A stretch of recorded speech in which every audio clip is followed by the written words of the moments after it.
Assalamualaikum warahmatullahi wabarakatuh. Perkenalkan, nama saya Andika Dio Pratama. Di sini saya akan menjelaskan PPT yang berjudul Perkembangan Kerajaan Mataram dan Banten. Kerajaan Banten. Kerajaan Banten adalah salah satu kerajaan Islam yang ada di Provinsi Banten dan pada awal mulanya berada di bawah kekuasaan Kerajaan Demak.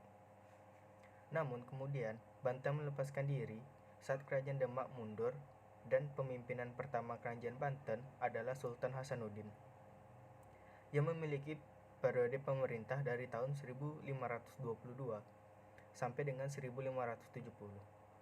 Sultan Hasanuddin lalu membuat Banten menjadi pusat perdagangan dan memperluas wilayahnya hingga Lampung. Sebagai penghasil lada di wilayah Sumatera Selatan, jika dilihat dari letak geografisnya, Kerajaan Banten ada di bagian utara yang sekarang merupakan Provinsi Banten. Kerajaan Banten ada di wilayah Banten pada bagian paling ujung Pulau Jawa. Dan pada awalnya, wilayah dari Kerajaan Banten masuk dalam wilayah Kerajaan Sunda. Berikut daftar nama-nama raja-raja Kerajaan Banten. Yang pertama, Sultan Hasanuddin. Pada waktu perebutan kekuasaan di Kerajaan Demak, Banten juga Cirebon ingin melepaskan diri dari Demak, hingga akhirnya kedua wilayah tersebut menjadi wilayah yang berdaulat. Selepas dari Demak, Sultan Hasanuddin diangkat menjadi Raja Banten pertama yang memerintah selama 18 tahun, dari tahun 1522 sampai dengan 1570 tahun. Di bawah pemerintahan Sultan Hasanuddin, Lampung berhasil dikuasai, yang merupakan wilayah penghasil rempah lada dan Selat Sunda sebagai jalur lalu lintas perdagangannya. Dalam pemerintahannya, Sultan Hasanuddin membangun pelabuhan Banten, sehingga banyak dikunjungi pedagang bangsa-bangsa lain dari Gujarat, Persia, dan juga Venesia yang ingin menghindari Selat Melaka yang pada saat itu dikuasai oleh Portugis. Banten semakin berkembang dan menjadi bandar perdagangan serta pusat penyebaran dari agama Islam. Sultan Hasanuddin kemudian wafat tahun 1570 yang digantikan oleh putranya, yaitu Maulana Yusuf. Maulana Yusuf memerintah Banten dari tahun 1570 sampai dengan 1580. Pada tahun 1579, Maulana Yusuf berhasil menaklukkan kerajaan Pajajaran di Pakuan, Bogor, dan juga menyingkirkan Raja Pajajaran yakni Prabu Sedah, sehingga membuat banyak rakyat Pajajaran yang mengungsi ke pegunungan dan sampai sekarang dikenal dengan suku Baduy di Rangkas Bitung, Banten.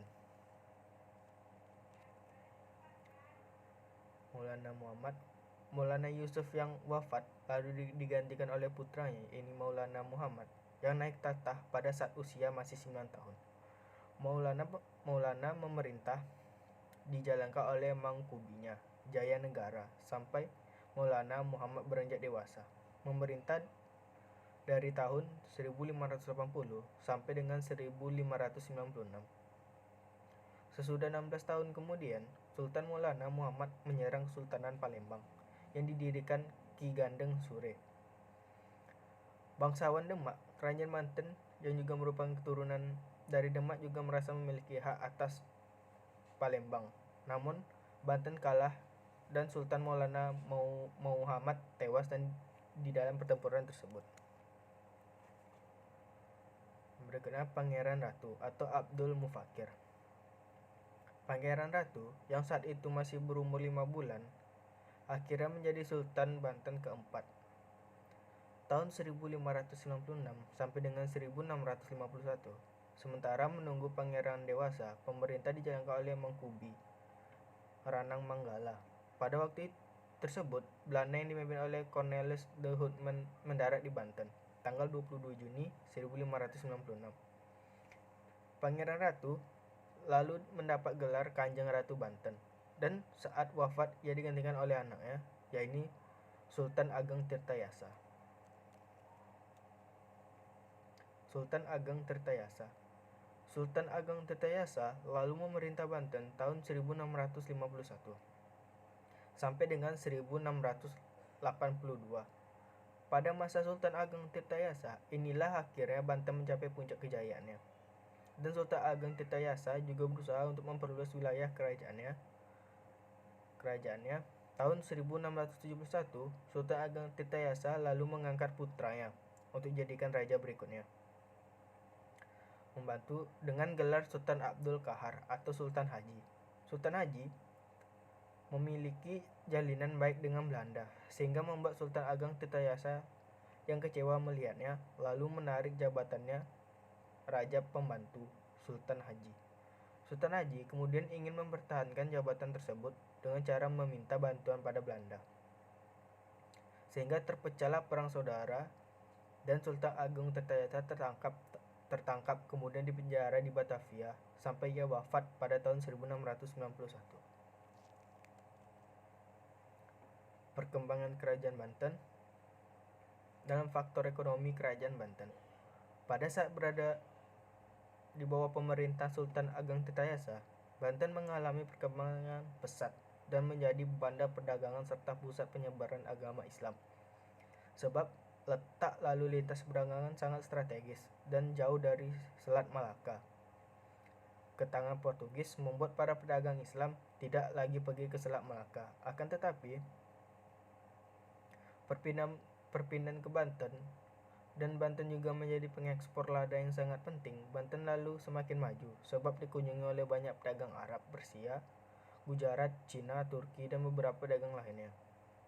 Sehingga di Banten akhirnya juga dibangun perkembangan seperti asal bangsa pedagang tersebut, seperti Arab mendirikan kampung Pagojan dan Cina yang mendirikan kampung Pecinaan, dan Indonesia yang mendirikan kampung Benda, kampung Jawa, dan beberapa kampung lainnya.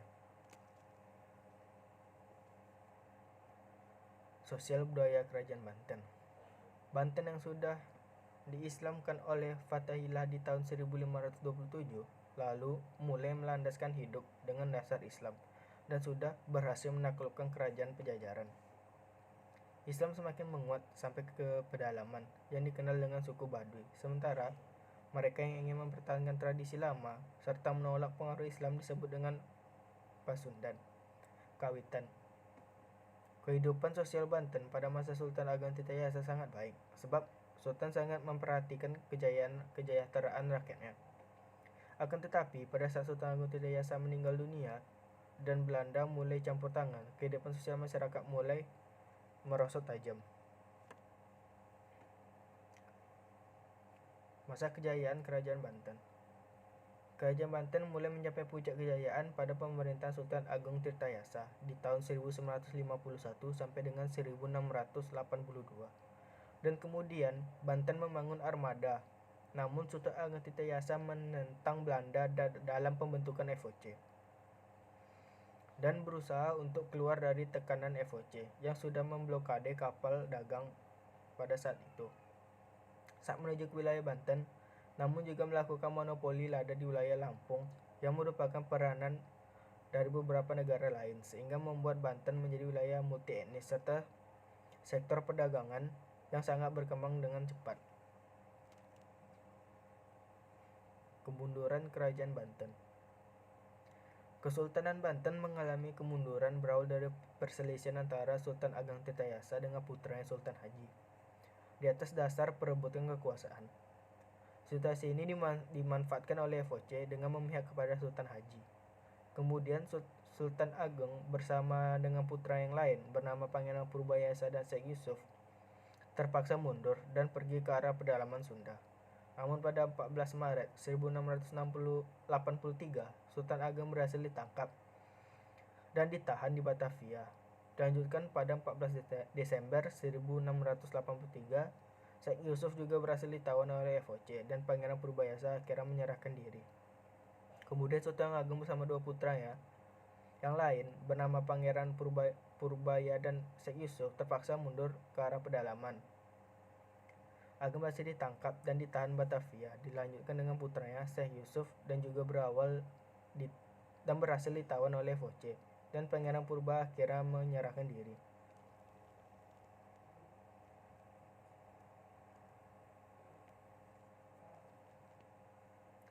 Setelah itu, FOC menguasai Banten, sehingga pengangkatan Sultan Banten harus mendapat persetujuan Gubernur Jenderal Hindia Belanda di Batavia.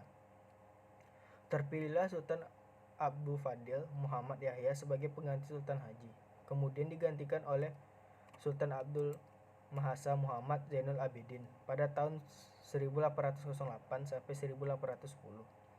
Gubernur Hindia Jenderal Belanda menyerang Banten pada masa pemerintahan Sultan Muhammad bin Muhammad Muhyiddin Zainuddin. Belanda yang memindahkan ibu kota Banten ke Anyar pada akhirnya tahun 1813. Kesultanan Banten mengalami kemunduran setelah dikalahkan oleh Inggris. Selanjutnya, Kerajaan Mataram Islam.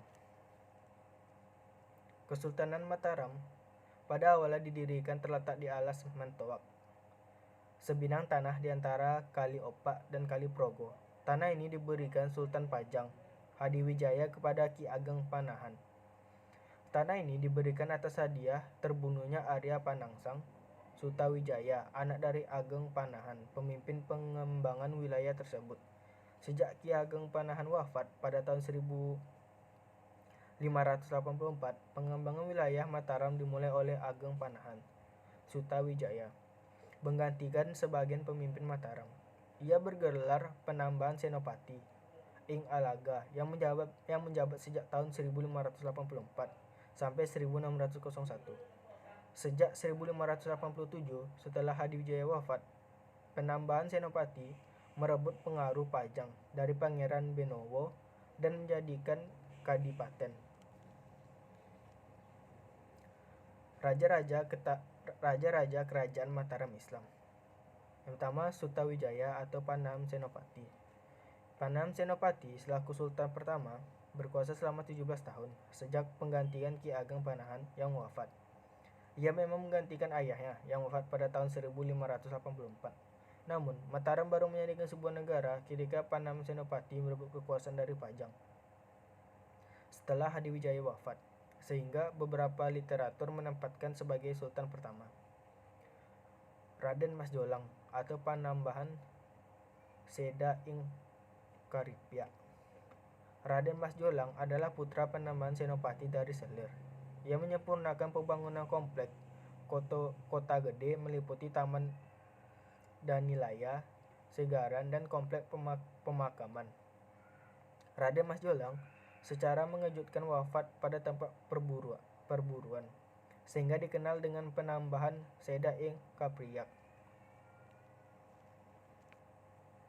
Raden Mas Rangsang atau Sultan Agung Hayakrukusuma. Sultan Agung dikenal sebagai raja terbesar Mataram, sekaligus raja terakhir yang menyaksikan kejayaannya, lalu bertata menggantikan Raden Mas Jolang yang wafat mendadak dan berkeinginan untuk menyatukan kembali wilayah yang mulai melepaskan diri. Pada tahun 1625, Sultan melancarkan penaklukan yang terkenal terhadap Surabaya, menyusut Pati, Giri, dan Blambangan. Hubungan politik Mataram dengan FOC di Batavia memburuk sejak 1624. Mataram menggempur Batavia pada tahun 1628 dan 1629, dan kedua-duanya berujung kegagalan. Raden Mas Sayyidin atau Amangkurat I. Sultan Agung wafat pada tahun 1645, digantikan putranya Raden Mas Sayyidin sesuai perencanaan pada periode sebelumnya mengenai perkotaan baru di daerah Pleret. Ia memindahkan pusat kekuasaan dari Kota Gede 2 tahun kemudian. Amangkurat I diketahui kurang mampu meraup dukungan dari rakyat dan pejabat kerajaan, sehingga ia mulai mendekati FOC. Aksi ini menimbulkan ketidaksenangan dalam kalangan keraton. Terlebih, Amangkurat bersikap ekstrem terhadap para penentangnya. Pangeran Adipati Anom atau Amangkurat II. Pada masa ini, Kesultanan Mataram dikenal dengan nama Kesunanan Kartasura, karena pusat kekuasaan berpindah ke Kartasura, dan raja yang menggunakan gelar Susuhunan atau Sunan Amangkurat II melanjutkan gerakan melawan pemberontakan Trunojoyo tahun 1678 dengan bantuan FOC berhasil menghancurkan pusat pemberontakan di Kediri. Meski begitu, gejolak masih berlangsung sampai dengan tahun 1681. Kemudian hancurlah Pleret yang memindahkan kekuasaan ke Kartasura. Amangkurat II memberikan konsentrasi politik dan ekonomi yang besar kepada FOC. Meski begitu, hubungan tidak berlangsung baik karena raja-raja tidak menepati banyak dari perjanjian. Masa kejayaan Kerajaan Mataram Islam. Masa kejayaan Kesultanan Mataram berlangsung pada masa kejayaan Sultan Agung Hayangkurukusuma pada masa kekuasaannya, yang mengempur FOC 2 kali, bertanda bahwa ia merasa perlu mengusir Belanda dari Jawa. Ia membangun sistem agraris yang baik sekaligus perdagangannya di pantai utara Jawa. Sultan Agung juga membangun sistem kalender Jawa yang banyak digunakan sampai dengan hari ini. Kekuasaannya membentang dari Blambangan sampai dengan wilayah barat Jawa. Keruntuhan Kerajaan Mataram Islam. Secara umum, Mataram Islam terhitung runtuh pada tahun 1755 sejak disepakatinya Perjanjian Giyanti. Perjanjian tersebut membelah kekuasaan Mataram menjadi Kesunanan Surakarta dan Kesultanan Yogyakarta. Hal ini adalah ujung dari kebanyakan kekuasaan yang diberikan kerajaan kepada FOC, termasuk pengangkatan raja. Pada versi lain, sejak Amangkurat II berkuasa di Kartasura, Mataram dikenal sebagai Kesunanan Kartasura. Kemudian pada masa kekuasaan Pakubuwana II menjadi Kesunanan Surakarta karena keraton berpindah ke Surakarta. Mungkin sekian dari hasil dari presentasi PPT saya. Bila ada salah kata mohon dimaafkan. Wassalamualaikum warahmatullahi wabarakatuh.